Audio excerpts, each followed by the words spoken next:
কলকাতার লাস্ট ডেজগুলার একটা random video share করব আজকে। কি করেছিলাম, কি খেয়েছিলাম, আর কি শপিং করেছিলাম। হ্যালো, আসসালামু আলাইকুম এভরিওয়ান, কি অবস্থা সবার। তো এটা একদিন রাতের বেলায় বের হয়েছিলাম, অনেক বেশি বৃষ্টি ছিল। অ্যান্ড রুমে গিয়ে আমরা এই দুধটা নিয়ে গেছিলাম। এটা একটা মালাই দুধ ছিল, এটা খুবই মজা, আমরা অলমোস্ট রেগুলার খেয়েছি। তো সকালবেলা বের হয়ে দেখি বৃষ্টি। অ্যান্ড দেন শ্রীলেদারে যাই ফ্রেস্টে, দেন চলে যাই হচ্ছে মিলানে গিয়েছিলাম আমরা 3 পিসেস দেখার জন্য, কিছু কুর্তি দেখার জন্য আমার জন্য। সো যে দেখি ওইখানে 50% অফার ছিল। তো ওইখান থেকে এবার তেমন কিছু নেইনি, জাস্ট কিছু ড্রেসেস নিয়েছিলাম। দেন ওইখান থেকে আমরা বের হয়ে যাই।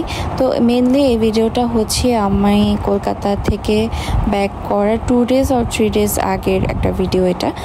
সো ওই দিন আমি বৃষ্টিতে ভিজতেছিলাম, যেহেতু বৃষ্টি থামবেই না, সো কি আর করার, বৃষ্টির মধ্যে বের হতে হবে। আমি যেহেতু 15 days ছিলাম ওইখানে, সো বৃষ্টির জন্য ম্যাক্সিমাম টাইমই আমার রুমে থাকতে হয়েছে বা ঘুমিয়ে কাটিয়েছি, এরকমই হয়েছে। সো লাস্ট মোমেন্টগুলোতে ভাবলাম যে না, এরকম করলে হবে না, আমার কাজগুলো কমপ্লিট করতে হবে, প্লাস ঘুরতেও হবে। সো বৃষ্টির মধ্যেই বের হয়ে গেলাম। এরপরে দেন হচ্ছে সবাই এই বৃষ্টির মধ্যে যার যার কাজ করছে, শপিং করছে, খাওয়া দাওয়া করছে, তো আমি কেন করব না। দেন আমি চলে গেলাম হচ্ছে ওয়াও মোমোতে যাওয়ার পরে প্লেসটা খুবই বড় ছিল। তো ফার্স্টে আমি উপরে চলে গেলাম। উপরে যাওয়ার পরে মনে হলো যে না, আমি নিচেই থাকবো, নিচেই সুইটেবল আমার জন্য মনে হচ্ছিল। তারপর আমি নেমে গেলাম ওইখান থেকে।